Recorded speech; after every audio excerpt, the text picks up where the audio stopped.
Bom, pessoal, dando continuidade aos nossos estudos sobre os seres vivos, hoje nós vamos falar de um segundo reino no qual os seres vivos eles podem se inserir, que é o reino proctista ou protista.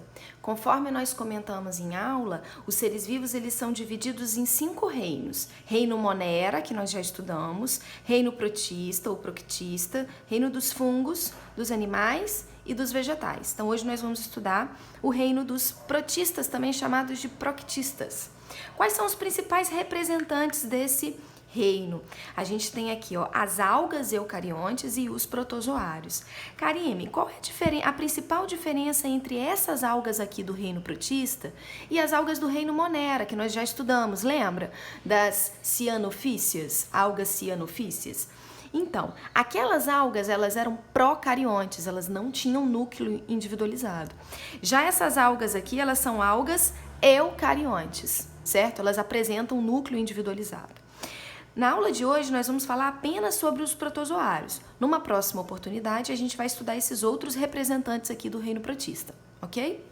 Bom, quais são as características diagnósticas de protozoários? Então, todos os protozoários, eles vão apresentar núcleo individualizado, serão formados por apenas uma célula. Os protozoários, eles são unicelulares. Sim, uma única célula que faz digestão, que faz respiração, reprodução, todo o metabolismo daquele indivíduo para mantê-lo vivo é realizado por uma única célula.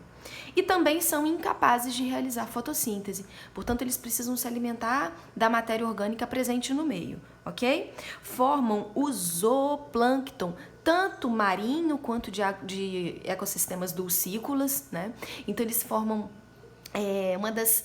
o segundo nível trófico, né, das cadeias alimentares, portanto eles têm uma importância muito grande para o equilíbrio ecológico do ecossistema. Apresentam vacúolos pulsáteis ou contráteis, né? Então isso aqui são sinônimos, vacúolos pulsáteis ou vacúolos contráteis. Essa é uma organela presente na célula dos protozoários de água doce. Eu vou usar aqui o esqueminha da ameba para explicar para vocês. Olha só, quando um protozoário está num ambiente de água doce, o meio externo é menos concentrado, ele é hipotônico em relação ao meio interno, que é hipertônico. Vocês estudaram ano passado, no primeiro ano, que por osmose a água vai do meio hipotônico para o meio hipertônico. Portanto, esses indivíduos, eles estão constantemente recebendo, por osmose, né, de uma forma bem passiva, um grande volume de água. Qual é o problema disso? O problema é que essas células elas podem ficar tão túrgidas, tão inchadas que elas podem estourar. Então esse mecanismo aqui, esses vacúolos pulsáteis ou vacúolos contráteis, são bolsas que vão absorver esse volume de água que está entrando por osmose e eliminar e excretar. É como se fossem os rins desses seres, certo? Porque eles retêm o excesso de líquido que entra de forma passiva por osmose e eliminam de volta para o meio externo, evitando a ruptura da célula, ok? Então, eles vão fazer o controle osmótico dessas células. Alguns são de vida livre, outros são parasitas. Eu trouxe aqui, algumas doenças que são provocadas por protozoários. Então, as doenças causadas por protozoários são chamadas de protozooses. Temos aqui, a doença de Chagas, também chamada de tripanossomíase americana, né? Transmitida pelo barbeiro, nós falaremos dela mais adiante. A leishmaniose, né? Pode ser tegumentar ou calazar, também é transmitida pela picada de um inseto. A tricomoníase, essa aqui é sexualmente transmissível. A giardíase, por transmissão por meio de alimentos contaminados. A malária, uma protozoose de grande importância epidemiológica. Ela é transmitida pela picada de um inseto. A toxoplasmose, transmitida por fezes de gato, por exemplo, e a amebíase, que assim como a giardíase é transmitida por alimentos contaminados, tá? Então, muitos são parasitas, são causadores de doença, precisam se hospedar num indivíduo, né? Utilizar um indivíduo como hospedeiro.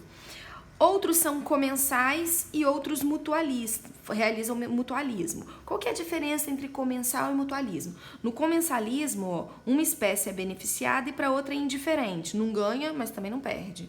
No mutualismo, as duas espécies envolvidas, elas são beneficiadas, certo? Eu vou trazer aqui um exemplo de relação mutualística envolvendo protozoários. O protozoário é o triconinfa, certo? Esse pH aqui, ele tem som de F. É o triconinfa. Ele, na verdade, ele habita o intestino de cupins e permitem que o cupim faça a digestão da celulose.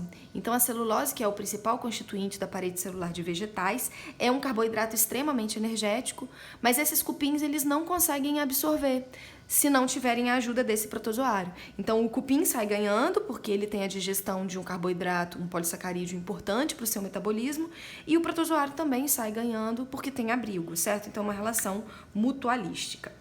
Olha que interessante, os protozoários eles são classificados em 4 grupos, 2, 3, 4. E essa classificação ela ocorre conforme o tipo de locomoção, como eles se locomovem.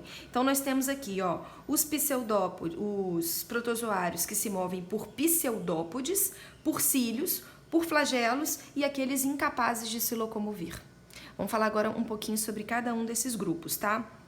Olha só, gente, o grande problema do conteúdo de protozoários é a infinidade de nomes que eles ainda têm. Nomes que entraram em desuso, mas nomes que ainda são citados. Então, assim, infelizmente, você vai ter que achar um espacinho aí no seu HD para armazenar essas informações aqui. Então, ó, os protozoários que se movem por pseudópodes, eles também são considerados do grupo Rhizópoda ou Sarcodinha, certo?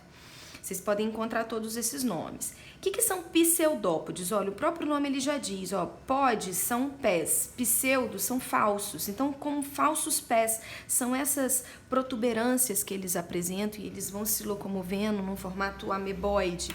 Tipo assim, ó, aqui tá uma ameba, aí ela quer se locomover para lá, ela projeta um pseudópode, solta o restante do corpo vem. Aí ela solta um outro pseudópode, solta o restante do corpo, o corpo vem. Então, esse movimento ameboide, esse movimento por falsos pés, certo? É a principal característica do grupo.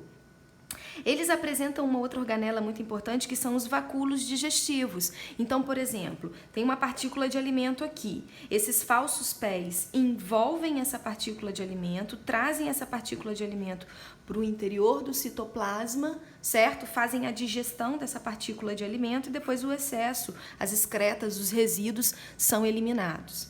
Eu queria chamar a atenção aqui para os foraminídeos e os actinópodas. Eles, na verdade, alguns autores consideram até outros grupos, né? Então, além de 4, seriam 6 grupos de protozoários. E um outro grupo de pesquisadores inclui os foraminídeos e os actinópodas dentro dos protozoários de pseudópodes, porque, na verdade, eles apresentam pseudópodes como forma de locomoção. Acontece que não é um pseudópode, assim, verdadeiro, como a gente conhece. Na verdade, são pseudópodes muito fininhos, certo? São como se fossem ramificações. No caso dos foraminídeos, esses pseudópodes eles têm uma formação por carbonato de cálcio ou sílica, e nos actinópodas, os pseudópodes eles têm uma composição à base de quitina, certo? Mas assim, eu considero como sarcodínia ou rhizópoda porque no mesmo grupo, né? Porque eles também apresentam pseudópodes. E já que o padrão que a gente usa, né, para classificar é a locomoção, então eu acredito que a inserção deles aqui seja a mais correta. Os protozoários ciliados, também chamados de ciliófora, ó, mais uma vez o pH com som de F, né? A gente tem como principal representante os paramécios, né? Eles são esses protozoários aqui, ó, cheios de cílios. Esses cílios aqui, eles têm a função de locomoção. Então, eles batem todos os cílios ao mesmo tempo e aí o animal consegue se deslocar. A gente tem que lembrar que os protozoários, eles normalmente estão ligados a ambientes úmidos, né? Então, essa natação ela é importante na locomoção deles. Eles também vão apresentar os vacúolos contráteis, né, ou pulsáteis. Uma coisa interessante, eles vão ser eucariontes, assim como todos os outros, ó. A gente falou que essa era uma característica encontrada em todos os procariontes. Mas o que é interessante nos protozoários ciliados é que eles têm um macronúcleo e um micronúcleo. Esse macronúcleo aqui, ele tem uma importância para controlar as funções vitais do protozoário. Então, respiração, digestão, locomoção, todas essas informações são controladas pelo macronúcleo. Mas o micronúcleo, ele tem uma função que é sexual. Nós veremos mais adiante que uma das modalidades reprodutivas dos protozoários, também era encontrada nas bactérias e nós já discutimos, é a conjugação. E na conjugação ocorre uma troca de material genético do micronúcleo, né? Os paramécios são capazes de se reproduzir por meio de conjugação. A gente vai falar e vocês vão entender a importância desse micronúcleo, certo? Uma outra organela importante, característica desse grupo, é esse aparato aqui, todo envolvido na digestão. Eles apresentam como se fosse um sulco com uma abertura que entra em contato com o meio externo. Essa abertura se chama citóstoma. É uma abertura e aí o alimento entra por aqui, vai para esse canal, para esse sulco chamado de citofaringe. Aqui ele vai sendo encaminhado para dentro de um vacúolo digestivo, mesmo que a gente observa aqui na ameba, né? Nesse vacúolo digestivo vai ocorrer a digestão, porque esse vacúolo digestivo ele vai se fundir com os lisossomos. Vocês estudaram ano passado que os lisossomos são organelas responsáveis pela digestão intracelular. Aqui dentro está cheio de enzimas digestivas, então esse alimento que entrou pelo citóstoma, ele vai ser digerido no vacúolo digestivo com a ação dos lisossomos e esse vacúolo residual, ele elimina esses resíduos por meio do citopígio, que é um orifício aqui, que é como se fosse o ânus, digamos assim, desse animal, por onde saem as excretas do que ele se alimentou. Certo? No grupo dos protozoários flagelados, também chamados de mastigóforas, a gente tem aqui o representante aqui, o protozoário causador da doença de Chagas, que é o Trypanosoma cruzi, certo? Diferente dos ciliados, que são vários prolongamentos curtos, eles têm de 1 a 4 prolongamentos longos, né? Que são os chamados flagelos. O batimento do flagelo faz a célula se locomover. Ok? E aí aqui, no caso do Trypanosoma, ele é dinoflagelado, ele tem 2 flagelos, e um flagelo longo e um flagelo mais curto, ok? Por último desse grupo de classificação, a gente tem os protozoários que não formam estruturas locomotoras, né? Esses seres aqui, eles não se locomovem, por quê? Porque, na verdade, a maior parte deles são parasitas. Eles precisam se instalar dentro de um hospedeiro e aí eles usam a própria fluxo da corrente sanguínea do hospedeiro para se locomover, certo? É o causador da toxoplasmose, né, o Toxoplasma gondii, e o causador da malária, que é o Plasmodium, certo? Uma coisa muito importante desses protozoários aqui é que eles são eucariontes, eles têm as organelas próprias, mas eles têm uma estrutura só encontrada nos seres desse grupo, que é o complexo apical. É um aparato de estruturas que auxilia o protozoário a conseguir penetrar no hospedeiro e realizar o processo de parasitismo. Então esse complexo apical é importantíssimo, né? A gente vai ver quando a gente for estudar essas protozooses aqui, que esses seres, eles são parasitas muito especializados e o sucesso deles no parasitismo se deve a essa estrutura aqui do complexo apical. É ele quem permite com que esses seres consigam entrar nos seus hospedeiros, invadir os seus hospedeiros e terem um sucesso no parasitismo.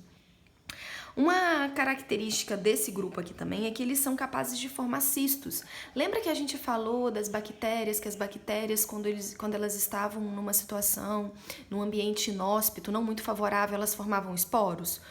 Portanto, os protistas, eles também têm essa capacidade, eles formam cistos. Então, esses seres aqui, quando eles estão fora de um hospedeiro, quando eles estão num ambiente que não é muito favorável, eles criam uma capa protetora, né?